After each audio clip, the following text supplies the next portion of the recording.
BA BCom BSc MSc ಎಲ್ಲ ಮಾಡ್ತಿರ್ತೀರ. ಭಗವಂತ ಅವಕಾಶ ಕೊಟ್ಟಾಗ ಯಾರಿಗೂ ಎದುರದೆ ನಿಮಗೇನು ಅನಿಸುತ್ತೋ ಅದು ಮಾಡಬೇಕು. ಲೈಫಲ್ಲಿ ಉದ್ಧಾರ ಆಗಬೇಕು ಅಂದರೆ ಮಗ ಎರಡೇ ಸೀಕ್ರೆಟು. ಇಲ್ಲ ನಿನಗೆ ಅನಿಸ್ದಂಗೆ ಮಾಡು, ಇಲ್ಲ ಯಾವನಾದರೂ ಹೇಳ್ದಂಗೆ ಮಾಡು. ನೀನು ಅನಿಸ್ದಂಗೂ ಮಾಡಲ್ಲ, ಯಾವನಾದರೂ ಹೇಳ್ದಂಗೂ ಮಾಡಲ್ಲ, ಅದಕ್ಕೆ ಎಲ್ಲೂ ಇಲ್ದಂಗೆ ಆಗೋಗ್ತಾ ಇದ್ದೀನಿ.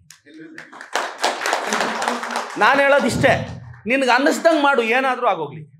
ಇಲ್ಲ ಯಾರಾದರೂ ಹೇಳ್ದಂಗೆ ಆದರೂ ಮಾಡು, ಏನಾದರೂ ಆಗೋಗ್ಲಿ. ಬಟ್ ಈ ಅವೆರಡೇ ಮಾಡಬೇಕು.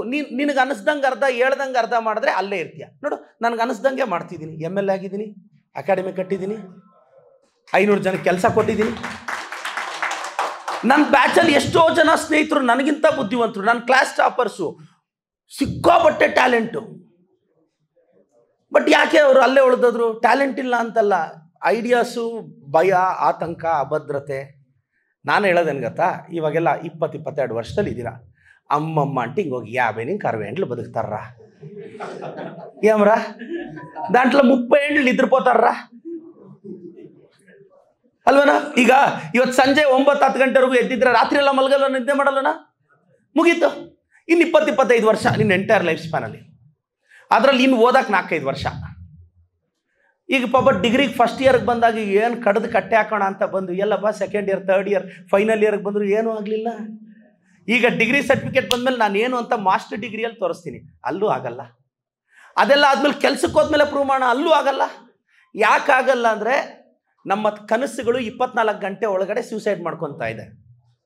ಕನಸುಗಳಿಗೆ ವ್ಯಾಲಿಡಿಟಿ ಕಡಿಮೆ. ನನಗೆ ಬೇಜಾರೇನು ಗೊತ್ತಾ, ಒಂದು ಹಾಲ್ ಪ್ಯಾಕೆಟ್ ತೊಗೊಂಡ್ರೆ ಬೆಸ್ಟ್ ಬಿಫೋರ್ 3 months, ಒಂದು ಬಿಸ್ಕೆಟ್ ಪ್ಯಾಕೆಟ್ ತೊಗೊಂಡ್ರೆ ಬೆಸ್ಟ್ ಬಿಫೋರ್ 6 months, ಒಂದು ವಾಟರ್ ಬಾಟಲ್ ತೊಗೊಂಡ್ರೆ ಬೆಸ್ಟ್ ಬಿಫೋರ್ 24 months. ನೀವು ಬೆಳಗ್ಗೆ ಕಂಡಿದ್ದ ಕನಸನ್ನ ಕಾಲೇಜ್ ನಿಂಗೆ ಔಟ್ಲುಕ್ ಪಾಟ್ಗೆ ಆ ಕನಸು ಸೂಸೈಡು. ಯಾಕೆಂದರೆ ಹೈಸ್ಕೂಲಲ್ಲಿ ನಿಮ್ಮ ಟೀಚರ್ ಕೇಳಿದಾಗ ಏನು ಹೇಳಿದ್ರಿ? ಡಾಕ್ಟರ್ ಆಗ್ತೀನಿ ಅಂದ್ರಿ, ಇಂಜಿನಿಯರ್ ಆಗ್ತೀನಿ ಅಂದ್ರಿ, ಪೈಲಟ್ ಆಗ್ತೀನಿ ಅಂದ್ರಿ, IAS ಆಗ್ತೀನಿ ಅಂದ್ರಿ, ಏನೇನೋ ಅಂದ್ಕೊಂಡ್ರಿ. ಕರೆಕ್ಟಾಗಿ ಈ ಮೂಮೆಂಟಲ್ಲಿ ನೀವು ಯೋಚನೆ ಮಾಡಿ, ಇವಾಗ ಏನಾಗ್ತಿದೆ? ನೀವು ಅಂದ್ಕೊಂಡಿದ್ದೇನು, ನಾವು ಆಗ ಕೊರಟಿರೋದೇನು? ನನ್ನ ಜೀವನದಲ್ಲಿ ಕನಸು ಕಂಡಿಲ್ಲ ನಾನು MLA ಆಗ್ತೀನಿ ಅಂತ. ಕನಸೇ ಕಂಡಿಲ್ಲ. ನಾನು ಟೀಚರ್ ಆಗ್ತೀನಿ, ಲೆಕ್ಚರರ್ ಆಗ್ತೀನಿ, ಬೆಂಗಳೂರು ಯೂನಿವರ್ಸಿಟಿಯಲ್ಲಿ ಕೆಲಸ ಮಾಡ್ತೀನಿ. ಮ್ಯಾಕ್ಸಿಮಮ್ ನಮ್ಮೂರಲ್ಲಿ TCH ಮಾಡಿ ಟೀಚರ್ಸು ಬೆಳಗ್ಗೆ 8:30 ಟಿಫನ್ ಮಾಡಿ 2 ವೀಲರಲ್ಲಿ ಸ್ಕೂಲ್ಗೆ ಹೋಗಿ 5 ಗಂಟೆಗೆ ಮನೆಗೆ ಬರ್ತಿದ್ರೆ ನಮ್ಗೆ ದೊಡ್ಡ ಇನ್ಸ್ಪಿರೇಷನ್. ಆರಾಮಾಗಿ ಒಂದು 2 ವೀಲರ್ ತೊಗೊಂಡು ಒಂದು ಲೋಕಲ್ ಸ್ಕೂಲಲ್ಲಿ ಒಂದು ಕೆಲಸ ಮಾಡ್ಕೊಂಡು ಆರಾಮಾಗಿರಬೇಕು ಅಂತ ಇಷ್ಟೇ. ಮತ್ತು ನಮ್ಮೂರಲ್ಲೆಲ್ಲ BMTC ಕಂಡಕ್ಟರ್ಗಳು ಡ್ರೈವರ್ಗಳಾದರು. ಆವಾಗ ಅದೊಂದು ಕನಸು ಐತೆ, BMTC ಡ್ರೈವರ್ ಕಂಡಕ್ಟರ್ ಐಪೋಲ್ಲ ಅಂತ ಅಷ್ಟೇ. ಮ್ಯಾಕ್ಸಿಮಮ್ TCH ಮಾಡಿದ್ರೆ ನಮ್ಮೂರಲ್ಲಿ ಒಂದು ಸಾಲೆಲ್ಲ ಒಂದು ಜನ್ರೇಷನ್ನೇ TCH ಹೊರಟೋದ್ರು. ಆವಾಗ ನಮ್ಮ ಕನಸು ಆ blue colour pant, white colour shirt ಟೀಚರ್ಗೆ, TCH ಟೀಚರ್ಗೆ ಇಷ್ಟೇ ಇತ್ತು. ಇಲ್ಲಿ ನೋಡಿದ್ರೆ ಯಾಕೆ ಹಿಂಗೆ ಅಂದರೆ, ನಾನೆಲ್ಲ ಯಂಗ್ಸ್ಟರ್ಸ್ಗೂ ಹೇಳ್ತೀನಿ, ಅಣ್ಣ ಧೈರ್ಯವಾಗಿರು, ತಲೆಗೆಡ್ಸ್ಕೊಬೇಡ. ಏನಾದರೂ ಪ್ರಯತ್ನ ಪಡಬೇಕು ಅಂದರೆ ಸಿನ್ಸಿಯರಾಗಿ ಪ್ರಯತ್ನ ಪಡು. ಮಾನ ಹೋಗುತ್ತೆ, ಮರ್ಯಾದೆ ಹೋಗುತ್ತೆ ಅಂತ ಅನ್ಬೇಡ. ಇಲ್ಲಿ ಯಾವನಿಗೂ ಮಾನ ಮರ್ಯಾದೆ ಇರಲ್ಲ, ನೆನ್ಪಿಟ್ಕೊ. ನೀವು ಭಾಳಷ್ಟು ಜನ ನಮ್ಮ ಹಳ್ಳಿ ಹುಡುಗರು, ನಾನು ಸರ್ ಮನೆ ಯಾವುದೋ ಒಂದು ಊರಿಗೆ ಹೋಗಿದ್ದೀನಿ ಸರ್, ಆ ಮಗು ಎಷ್ಟು ಅದ್ಭುತವಾಗಿ ಇಂಗ್ಲೀಷ್ ಮಾತಾಡ್ತಾ ಇದೆ ಗೊತ್ತಾ, ಕನ್ನಡ ಮೀಡಿಯಂ. ಆ ಹುಡುಗಿ ಆ್ಯಕ್ಸೆಂಟ್ ನನಗೊಳ್ಳೆ. UK ಅಲ್ಲೋ US ಅಲ್ಲೋ ಯಾರಾದ್ರೂ ಇಂಗ್ಲೀಷ್ ಮಾತಾಡಿದ್ರೆ, ಒಂದು ಕನ್ನಡ ಮೀಡಿಯಂ ಮಗು ಇಂಗ್ಲೀಷ್ ಮಾತಾಡ್ತಿದ್ರೆ ಆ ಹುಡುಗಿ ಆ್ಯಕ್ಸೆಂಟ್ ಎಷ್ಟು ಚೆನ್ನಾಗಿದೆ ಅಂತ. ಮಕ್ಕಳನ್ನ ನಾವು ನರಿಷ್ ಮಾಡಲಿಲ್ಲ ಅಂದರೆ ಸಣ್ಣ ಕೆಲಸಗಳಲ್ಲಿ ಚಿಕ್ಕ ಪುಟ್ಟ ಯಾವುದೋ ಒಂದು ಕ್ಲರಿಕಲ್ ಸೆಕ್ಷನ್ ಜಾಬ್ಗೆ ಹೋಗಿ ಕಳೆದೋಗ್ಬಿಡ್ತಾರೆ. But we should nourish them. ನಾನು ನಿಮ್ಗೆಲ್ರಿಗೂ ಹೇಳ್ತೀನಿ, ನಾನು 10ನೇ ಕ್ಲಾಸ್ವರೆಗೂ ಕನ್ನಡ ಮೀಡಿಯಂ ಓದಿದೆ ಗುರು. ಸಡನ್ನಾಗಿ ಫಸ್ಟ್ PUC ಸೈನ್ಸಿಗೆ ಬಂದರೆ ಏನೂ ಅರ್ಥ ಆಗ್ತಾ ಇಲ್ಲ. ನಮ್ಮ ಊರುಗಳಲ್ಲಿ, ನಮ್ಮ ಮನೆಗಳಲ್ಲಿ ನೋಡಿದ್ರೆ ವಿಶ್ವೇಶ್ವರಯ್ಯ ಚದುಲೇದ, ವಾಲ್ಡ್ ಚದುಲೇದ ಅಂತಾರೆ. ಮಗ ದಿಗ್ಲೇ ಇದೆ, ಲೈಟ್ಲೇ ಉಂಡ್ಲೆ ವಿಶ್ವೇಶ್ವರಯ್ಯ ಚದುಲೇದ, నాకు ಇವರು ಡೌಟ್ ಅದು ಎಟ್ಲಿ ಚದಿವೆ ಏನು ಲೈಟ್ ಲೇಕೊಂಡ. ಇವ್ರು ನೋಡಿದ್ರೆ ಅಲ್ಲ, ಎಕ್ಸಾಂಪಲ್ ಹೇಳ್ಬಿಡ್ತಾರೆ, ಅಲ್ಲ ಕೂತ್ಕೊಂಡು TV ಸುಸ್ಕೊಂಡು ರೂಮ್ಲ ಕೂತ್ಕೊಂಡು ಚದುರ ಅಂತ ಇವನು ಶತ್ಲಾಯ್ತು ನೀವು. ಆವಾಗ ನಮಗೆ ಭಯ ಆಗೋದು. ದೆನ್ ನಾನು ಅರ್ಥ ಮಾಡ್ಕೊಂಡೆ, ಈಗಲೂ ನೋಡಪ್ಪ, ನಾಳೆ ಬೆಳಗ್ಗೆ ನೀನು ಡಿಗ್ರಿ ಮುಗಿಸ್ಕೊಂಡು ಯಾವುದಾದ್ರೂ ಇಂಟರ್ವ್ಯೂಗೆ ಹೋಗಿ ಇಂಗ್ಲೀಷಲ್ಲಿ ಮಾತಾಡು ಅಂದರೆ ಒಂದು 5 ನಿಮಿಷ ನಿರರ್ಗಳವಾಗಿ ಮಾತಾಡೋಕೆ ನಮಗೆ ಕಷ್ಟ ಆಗುತ್ತೆ. ಫ್ಲೂಯೆನ್ಸಾಗಿ ಮಾತಾಡು ಅಂದರೆ, ನಿನ್ನ ಬಗ್ಗೆ ಹೇಳು ಅಂದರೆ ಏನು ಹೇಳೋದು? ಪಾಪ ಯಾರೋ ಒಬ್ಬ ಹುಡುಗ ಕಂಪ್ಯೂಟರ್ ಸೈನ್ಸ್ ಜಾಬ್ಗೆ ಬಂದಿದ್ದ ನನ್ನ ಹತ್ರ. ನಿನ್ಗೇನು ಬರುತ್ತೆ ಅಂದರೆ, ಸರ್ ನನಗೆ ಮೈ ಕಂಪ್ಯೂಟರ್ ಬರುತ್ತೆ ಅಂತ.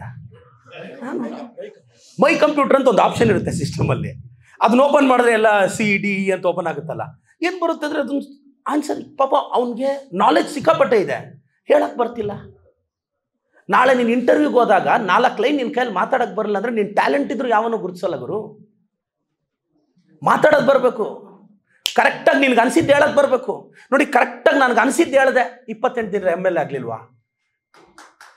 ಅನ್ಸಿದ್ದು ಹೇಳ್ದೆ ಅಷ್ಟೇ. ನನ್ಗೇನು ಅನಿಸ್ತು ಅದನ್ನ ನನಗೆ ಹೇಳಕ್ ಬಂತು, ಅದಕ್ಕೆ MLA ಅದೇ. ನಿನಗೆ ಅನ್ಸಿದ್ದು ಹೇಳಕ್ ನಿನ್ನ ಕೈಯಲ್ಲಿ ಆಗ್ತಿಲ್ಲ, ಇಂಟರ್ವ್ಯೂಗೆ ಹೋಗ್ತೀಯಾ, ಕೆಲ್ಸಕ್ಕೆ ಹೋಗ್ತೀಯಾ, first learn how to express yourself. ದಯವಿಟ್ಟು ಕಲಿಬೇಕು, ಭಾಷೆ ಕಲಿಬೇಕು, ಹಿಡಿತಾ ಇರಬೇಕು, ಓದ್ಬೇಕು ಪತ್ರಿಕೆ,